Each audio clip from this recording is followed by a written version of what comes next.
B Barooah cancer ইনষ্টিটিউটত BST department bone and soft tissue ডিপাৰ্টমেণ্টটো নাই। মোৰ বেয়া লাগিছে আৰু আচৰিত হৈছোঁ কি কাৰণে এই উপহাৰৰ খেলাটো আৰম্ভ কৰিলে বাৰু।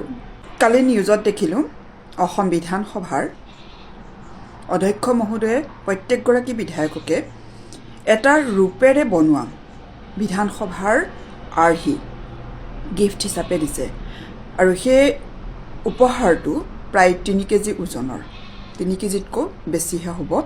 এটা উপহাৰৰ খৰচা হৈছে 7 লাখ টকা। প্ৰায় সমগ্ৰ উপহাৰখিনিৰ খৰচ হৈছে 20 কোটি টকাৰো ওপৰত। এই টকাখিনি ক'ৰ পৰা আহিছে আৰু এই যে উপহাৰ দিছে কিয় দিছে, ইয়াৰ যুক্তিযুক্ততা কিমান? মই কথাটো শুনি গাৰ নোম শিয়ৰি উঠিছে, চকু পানী ওলাইছে বিশেষতে মোৰ। এই টকাখিনি এনেধৰণেই অপব্যৱহাৰ কৰিব পাৰিলেনে? য'ত সৰ্বসাধাৰণ ৰাইজক হিতাধিকাৰী সজাই আছে, 1250 টকা দিছে মহিলাক, 250 টকা দিছে বৃদ্ধসকলক মাহেকীয়া ঔষধ খাবৰ কাৰণে। তাতোতকৈ আৰু এটা ডাঙৰ কথা, মোৰ চকু পানী ওলোৱাৰ, গাৰ নোম শিয়ৰি উঠা আৰু এটা ডাঙৰ কথা এইটোৱে যে বি বৰুৱা কেঞ্চাৰ ইনষ্টিটিউটত, বাকীখিনি কথা মই নাজানো, BST department bone and soft tissue ডিপাৰ্টমেণ্টটো নাই।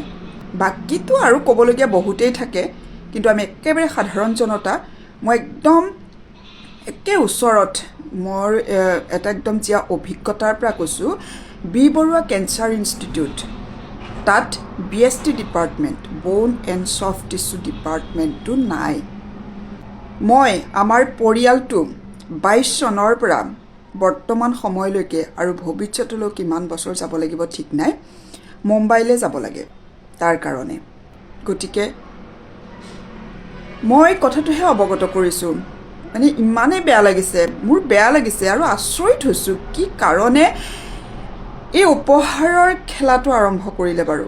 আৰু ইমান দামী এটা উপহাৰ, য'ত বিদ্যালয়বিলাক বন্ধ হৈ গৈছে, য'ত মানে কি ক'ম, আমি ইমানখিনি মানে ক'বলৈও মানে নহয়গৈ, কিন্তু আমি যদি এতিয়াই নকওঁ, আমি যদি যিসকলে অকণমান ক'ব বিচাৰোঁ নকওঁ, তেনেহ'লে কেতিয়া ক'ম আৰু।